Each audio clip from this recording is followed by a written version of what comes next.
with simplysimplestamping.com. Thanks so much for tuning in to my 2-Minute Tuesday tip.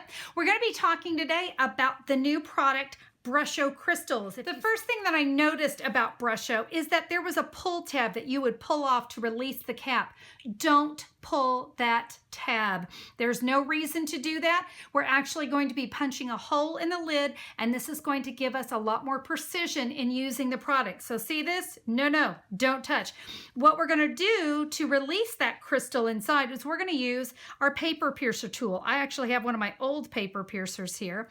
And you want to just push your paper piercer. It's a very soft lid, by the way, so this is not difficult at all. You notice I'm just kind of twisting my paper piercer down into the lid. I'm gonna twist it back off. Now, more than likely, the label here is going to come off with it, and that's just fine. I'm gonna share with you how we wanna get that to stick down.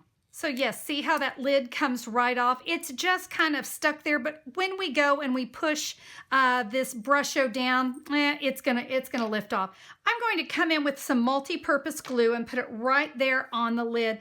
And then I can just add that sticker back on, because you do want to clean your paper piercer, because yes, look, some of that Brusho color did get on there. So you want to make sure you clean that. But now when you're ready to use the Brusho, tap, oh, look, that's all I need.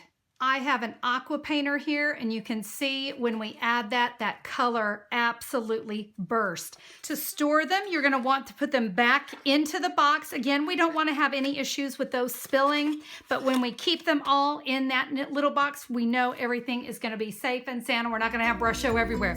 So